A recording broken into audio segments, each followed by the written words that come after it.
Memang inilah yang semestinya kita praktikkan dalam kehidupan kita, seperti mana Rasulullah mempraktikkan dalam kehidupan Rasulullah dengan masjid. Sehingga masjid tempat segala-galanya bagi Rasulullah SAW. Bukan untuk ibadah saja, ibadah mahdoh saja, bukan ibadah dengan Allah saja, tapi ibadah dengan manusia juga dilaksanakan oleh Rasulullah SAW. Mudah-mudahan masjid ini semakin makmur, kemudian tempatnya semakin makmur, sehingga masyarakatnya pun semakin makmur. Allah limpah-limpahkan lagi rezekinya, baik anak-anaknya, baik keturunannya, Allah limpah-limpahkan lagi insya-Allah.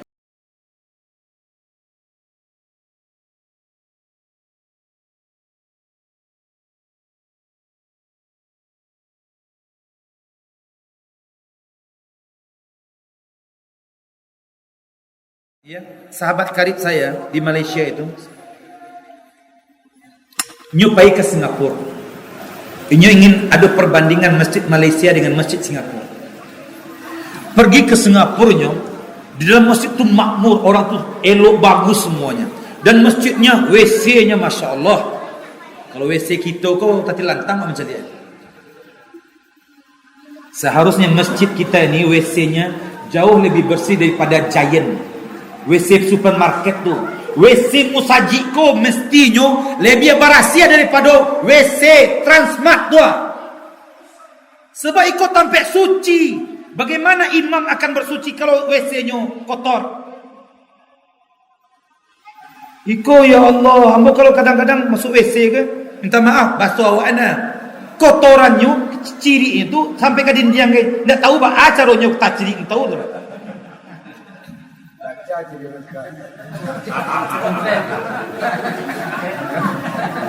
Ya Allah, bagaimana kita akan bersuci? Tempat bersuci dia tidak suci. Malu kita. Makanya saya menggalakkan kepada jemaah-jemaah saya di Malaysia juga atau di mana saja, tolong jaga, bahkan mewakafkan harta untuk WC, mewakafkan harta jauh lebih baik. Jauh lebih baik daripada, contohnya dah, kok daripada kok karpet gila, kok mimbar gila. Sebab apa? Sebab asas sahnya, syarat sahnya solat itu suci.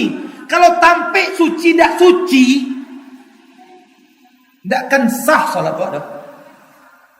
Makanya ada dua kuburan yang Nabi melewati dua kuburan ini. Hai sahabatku, tahu enggak kamu kenapa yang satu tahu enggak kamu orang yang ada dalam kuburan ini? Tidak tahu ya Rasulullah. Satu dia adab karena istinjaknya enggak benar. Sebab basuci. Makanya kalau bisa WC itu ambo pergi ke Masjid Sultan di Singapura. Ambo sendiri pergi ke Masjid Sultan di Singapura. Ambo pergi ke WC itu, ambo rasa tidur di WC. WC-nya tu, WC itu sampai bau dua WC. Ambo rasa tidur di WC itu. Barasia berasianya. Tak ada belum seketik Allah je. Iko ya Allah. Makanya ambo kama sampai ambo kalau ketampi ambo yang musaji, kadang-kadang ambo kalau menginap di musaji itu, maka kok WC-nya kurang berasia, nak ambo minta balikan ke Habilal geng, baik clean atau sabun tu minta balikan. Pasu habis isyak lalalo selonyo ambo siram. Beku jam 1 malam, jam 1 pagi ambo jago, ambo berasihan WC itu. Tiba-tiba imam masjid itu lah pagi, oh pak siang bersihan kau je. Yang mana tahu ambo tak tahu ambo yang bersihan. Sebab dak talak dia ambo dah, ya Allah. Ya. Ba akan bersuci waktu tampil suci itu tak berhasil. Makanya kalau bisa masjid tu ada WC padusi, ada lo petugasnya padusi, wak gaji lo. Wak gaji lo sebab apa? Setiap orang yang bersuci berwuduknya, orang yang mewakafkan hartanya atau mensedekah menginfakkan hartanya untuk menggaji padusi ko, setiap bara orang yang buang air gadang, buang air ketek, bara orang yang berwuduk sehari, sebulan, setahun, berapa banyak pahala yang dia dapatkan. Ditampil laki-laki adalah seorang laki-laki office boy-nya yang memberasiahkan. Baru orang keluar yang masuk di berasiahnya lihat, sehingga berasiah taruh. Adalah parfumnya. WC itu tampil syaitan. Syaitan kau nak suka dengan harum-haruman. Dalam sebuah riwayat bahwa syaitan itu tidak suka dengan harum-haruman. Seharusnya WC itu ada harum-harumannya. Makanya duit itu jangan bakhil. Jangan bakhil iko masing-masing pengurus masjid itu bangganya. Oh, masjid iko memiliki duit 300 juta, bangganya. Tapi WC kumuh. Jemaah kelaparan. Seharusnya bahkan contohnya memberi makan. Kalaupun ada orang menyimpankan hartanya, kemudian orang masjid memberikan makan kepada jemaahnya, itu termasuk kebaikan. Tidak mesti untuk bayar penceramah saja, tidak mesti untuk Jumat saja. Bahkan memberi makan pun, memberi minum pun, kalau bisa nanti Masjid Tawakal pengajian hari Ahad ada ginseng, kopi ginseng atau macam-macam. Tetalua. Sebab apa? Memang memberi makan. Orang yang menginfakkan pun dia kita yang mengelola duit itu sehingga kita beri makan. Bahkan kebaikan yang terbesar juga adalah memberi makan. Ini harus, makanya seorang pengurus masjid dia harus paham ini semua. Ini ditahan. Kemudian bendahara mukanya kayak muka seram pula. Imam mau minta apa punya? Oh, Pak, ada peminta-minta di luar tu Pak Mu'allaf. Nah, ada piti dah. Bendahara pun takut orang lainnya. Seharusnya bendahara aku banyak senyum. Kau senyum bendahara tu lah Abu Sangkam Tarira lah masuk muka masamnya. Sebelum jadi bendahara nak masuk muka masam dah. Lah jadi bendahara lah muka masamnya. Supaya apa? Supaya susah duit kau keluar. Ya Allah. Kamu memegang duit umat ini, maka kamu akan diminta pertanggungjawaban nanti di akhirat. Itu tidak main-main. Bukan duit ini, duit umat, bukan duit pribadimu. Makanya Masjid Jagokarian yang di Yogyakarta itu masjid yang terbaik. Setiap akhir bulan nol laporan keuangannya, tapi orang menginfakkan harta sampai 100 juta.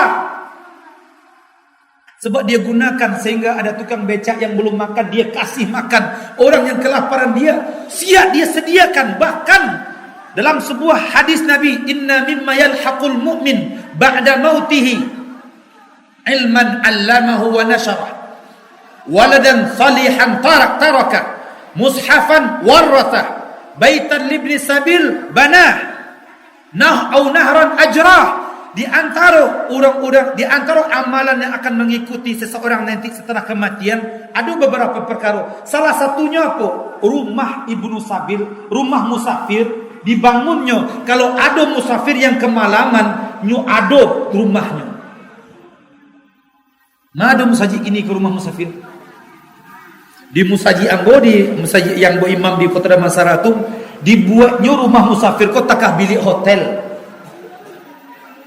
Kadang-kadang ada memang sekeluarga yang kemalaman, sehingga akhirnya apa? Bukan di masjid itu, dia tempat lain, tapi orang-orang mengatakan, pailah ke masjid itu ada tapi mengadulah ke pengurus, ke Bilal Marbot. Maka tibonya sudah menginap. Di kulkasnya itu ada makanan. Jadi kalau lahabi ada lo muhsinin, orang yang menyumbangkan lahabi disumbangkannya lo. Bahkan di musaji kami itu ada orang untuk pembahagian makanan. Barih sama gula sama minyak. Sehingga setiap 1, 2, 3 sampai 20. Bekolah habis orang-orang kayu dimasuknya lo. Tak pernah terputus. Tapi nan mambiak ko betul-betul orang miskin. Iko mau foto nernya di bawah dia jo makan tu. Di Malaysia itu memang orang-orang kaya ini dibelikannya atau disuruhnya dikasihnya duit kepada marbot, tolong belikan, kemudian isi rak-rak itu. Kemudian ada kulkas di depan masjid, diisi penuh minuman. Sianan haus diminumnya, sianan haus diminumnya, tapi barisi taruh. Masya Allah, memang orang berlomba-lomba untuk menginfakkan hartanya, sebab dia tahu betul. Makanya masjid ni bagaimana supaya ramai, jadikanlah masjid ni tempat segala-galanya. Bahkan di zaman Rasulullah, masjid ni tempat melayan tetamu, menyambut tetamu.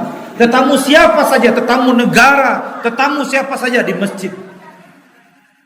Terjadi persengketaan di satu masyarakat, masjid tempat penyelesaiannya. Bahkan minta maaf kalau ada terjadi di kampung kau dua orang baca kana, orang musaji anak saja, musaji itu kan laknat loh. Sebab masjid tempat yang paling utama untuk menyelesaikan masalah masyarakat.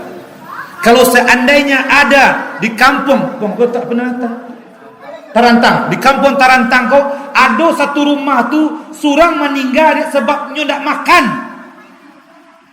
Ada seorang penduduk meninggal karena enggak makan. 40 ketetanggaan itu dilaknat oleh Allah Subhanahu wa taala. Orang-orang yang dalam masjid itu dilaknat Tuhan. Sebab kata Nabi, tetangga itu 40 rumah kanan, 40 rumah kiri, 40 rumah ke muka, 40 rumah ke belakang. Kalau kata dalam hadis Nabi itu dikatakan satu rumah itu kalau ada yang meninggal karena kelaparan, ke 40 rumah ketetanggaan semua itu dilaknat oleh Allah Subhanahu wa taala. Makanya jadi ketua masjid, pengurus masjid itu bukan di dalam masjid saja, tapi lihatlah masyarakatnya. Kemudian senantiasa murah senyum. Jangan sampai ada orang kabau taubat dicaliaknya ketua masjid, bendahara masjid, pengurus masjid Abu Sangkam Tarira aja muka masamnya tak jadi taubat dah. Masuk musajid lah takutnya. Boleh berganas sendiri musajid kalian. Okey. Jadi sebenarnya banyak ingin saya sampaikan masalah masjid ini. Ini banyak nih. Ini baru 1 poin 2 poin yang saya sampaikan. Ini ada apa? 9 poin lagi. Nanti insya-Allah pada pertemuan yang akan datang.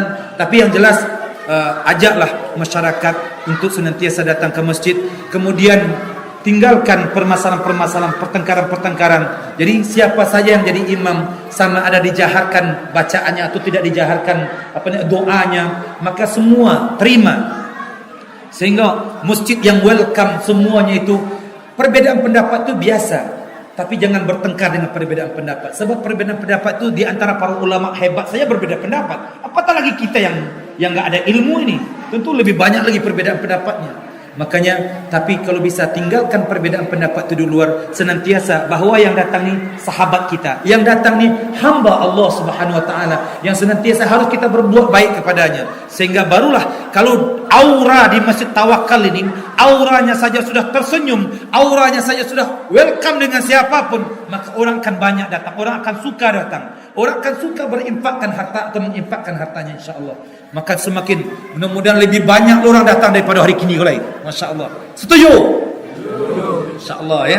Mudah-mudahan semangat terus, dan ibu yakinlah ibu-ibu juga yang sebagai sebagai penyokong yang terbaik, pendorong yang terhebat ibu-ibu. Kalau ibu-ibunya bagus, ibu-ibunya hebat, maka masjid itu akan hebat. Bahkan Nabi mengatakan al-mar'ah imadul bilad. Idza saluhat saluhal balad wa idza fasadal fasadal balad. Wanita wa idza fasadal balad. Wanita tiang negara, kalau baik wanita baik negara, kalau hancur wanita hancur negara. Begitu juga artinya kalau bagus wanita di Masjid Tawakal ini, maka bagus masjid ini. Kalau tidak bagus, maka tidak bagus juga dia. Maka sebab apa? Yang menyediakan makanan, yang memudahkan segala-galanya siapa? Wanita. Yang apa-apa kan tinggal makannya kan? Makanya wanita yang menyediakan. Apalagi kalau dibawanya kue itu, masya Allah, agar semuanya. Tambah semangat orang ke masjid, insya-Allah. Itu saja yang bisa saya sampaikan, dan insya-Allah mudah-mudahan pada pertemuan yang akan datang kita akan berceritakan lebih banyak lagi tentang masjid ini, sebab memang inilah yang semestinya kita praktikkan dalam kehidupan kita, seperti mana Rasulullah mempraktikkan dalam kehidupan Rasulullah dengan masjid, sehingga masjid tempat segala-galanya bagi Rasulullah SAW, bukan untuk ibadah saja, ibadah mahdoh saja, bukan ibadah dengan Allah saja, tapi ibadah dengan manusia juga dilaksanakan oleh Rasulullah sallallahu alaihi wasallam. Mudah-mudahan masjid ini semakin makmur, kemudian tempatnya semakin makmur, sehingga masyarakatnya pun semakin makmur. Allah limpah-limpahkan lagi rezekinya, baik anak-anaknya, baik keturunannya, Allah limpah-limpahkan lagi, insya-Allah. Itu saja yang boleh saya sampaikan. Terlebih terkurang saya minta maaf. Yang benar datangnya dari sisi Allah Subhanahu wa taala, yang salah daripada kelemahan Ustaz sendiri, kepada Allah Subhanahu wa taala saya minta ampun, dan kepada bapak semuanya, ibu semuanya, adik-adik semuanya saya minta maaf. Kita tutup dengan subhanakallahumma wa bihamdika asyhadu an la ilaha illa anta astaghfiruka wa atubu ilaik. Wal 'asr innal insana lafi khusr إلا الذين آمنوا وعملوا الصالحات وتواصوا بالحق وتواصوا بالصبر. الفاتحة. أعوذ بالله من الشيطان الرجيم بسم الله الرحمن الرحيم الحمد لله رب العالمين الرحمن الرحيم مالك يوم الدين إياك نعبد وإياك نستعين اهدنا الصراط المستقيم صراط الذين أنعمت عليهم غير المغضوب عليهم ولا الضالين آمين الحمد لله رب العالمين والصلاة والسلام على أشرف المرسلين وعلى آله وصحبه أجمعين. Ya Allah, angkatkan daripada kami segala bala musibah ya Allah. Ya Allah, lindungi kami ya Allah, anak-anak kami, keluarga kami ya Allah, dari segala macam musibah dan bala ya Dzal Jalali wal Ikram. Ya Allah, jauhkan kami dan anak-anak kami dari segala macam penyakit ya Allah, terkhusus corona ya Dzal Jalali wal Ikram. Ya Allah, jauhkan kami dari kejahatan makhluk-Mu ya Dzal Jalali wal Ikram. Ya Allah, lindungi kami ya Allah daripada kejahatan syaitan yang dilaknat ya Dzal Jalali wal Ikram. Ya Allah, kami juga berlindung daripada kejahatan diri kami sendiri atau kesan daripada kejahatan yang pernah kami lakukan ya Dzal Jalali wal Ikram. Allahumma antas salam wa minkas salam wa ilaika ya'udus salam. Wahai Allah yang Maha menyelamatkan, semua keselamatan daripadamu ya Allah. Semua keselamatan akan kembali kepadamu ya Allah. Ya Allah, selamatkan kami, selamatkan keluarga kami, anak-anak kami ya Allah. Selamatkan masyarakat kami ya Dzal Jalali wal Ikram. Selamatkan kami dari segala macam bala dan musibah, dari segala macam kejahatan makhluk-Mu, dari segala kejahatan penyakit ya Dzal Jalali wal Ikram. Ya Allah, selamatkan kami ya Arhamar Rahimin. Allahumma antar razaq, la ilaha illa antar razaq, la ilaha illa antar razaq. Allahumma wasi' rizqana ya Razzaq, rizqan halalan tayyiban mubarakan fi. Ya Razzaq ya Dzal Jalali wal Ikram. Ya Allah yang maha luas rezeki-Mu ya Allah. Tidak ada Tuhan yang bisa memberikan kami rezeki ya Allah. Tidak ada Tuhan yang bisa meluaskan rezeki kami melainkan hanya Engkau ya Allah. Ya Allah, luaskan rezeki kami, luaskan rezeki anak-anak kami, keluarga kami ya Dzal Jalali wal Ikram. Terkhusus jemaah Masjid At-Tawakkal ini ya Dzal Jalali wal Ikram. Luaskan rezeki kami ya Allah, rezeki yang hal lagi baik dan berkah ya Dzal Jalali wal Ikram. Ya Arhamar Rahimin. Ya Allah, jadikan kami hamba-hamba-Mu yang senantiasa taat kepadamu ya Allah.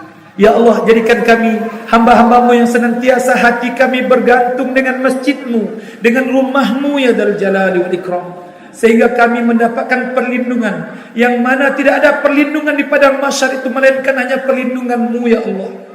Tapi dengan syarat ya Allah, kalau kami dekat dengan rumah-Mu ya Dzal Jalali wal Ikram. Ya Allah, lembutkan hati kami. Jadikan hati kami hati yang senantiasa taat dan khudu', berserah diri kepadamu ya Allah. Kalau kami mendengar suara-Mu memanggil kami ya Allah, maka gerakkanlah hati kami senantiasa untuk memenuhi seruan-Mu ya Allah. Seruan azan, seruan panggilan-Mu ya Dzal Jalali wal Ikram. Ya Allah, jangan sampai hati kami hati yang keras ya Dzal Jalali wal Ikram, yang tidak peduli dengan seruan-Mu ya Allah. Ya Arhamar Rahimin, kami takut ya Allah, bisa jadi kami susah dalam rumah tangga kami susah dalam bisnis kami, dalam kehidupan kami, sebab setiap hari 5 waktu sehari semalam Engkau memanggil kami, tapi kami masih membesarkan dunia ini ya Allah. Padahal Engkau yang maha besar ya Dzal Jalali wal Ikram. Kalau kami mengikuti-Mu ya Allah, maka mudah bagi kami dunia ini ya Dzal Jalali wal Ikram. Ya Allah, lembutkan hati kami, taatkan hati kami kepadamu ya Arhamar Rahimin. Anak-anak kami ya Allah, jadikan kami dan anak-anak kami orang-orang yang mendirikan salat ya Dzal Jalali wal Ikram. Ya Arhamar Rahimin. Rabbana hab lana min azwajina wa dhurriyyatina qurrata a'yun waj'alna lil muttaqina imama. Ya Allah, anugerahkan kepada kami keluarga yang saleh dan salihah, anak-anak yang saleh dan salihah, sahabat-sahabat yang saleh dan salihah, tetangga yang saleh dan salihah, masyarakat yang saleh dan salihah. Ya Allah, anugerahkan kepada kami pemimpin-pemimpin yang saleh ya Dzal Jalali wal Ikram. Rabbana atina fid dunya hasanah wa fil akhirati hasanah wa qina adzaban nar. Wa sallallahu ala nabiyyina Muhammad wa ala alihi wa sahbihi wa baraka wa sallam. Walhamdulillahi rabbil alamin. Itu saja yang boleh saya sampaikan. Kita sudah baca doa kafaratul majlis. Kita tutup. Wassalamualaikum warahmatullahi wabarakatuh.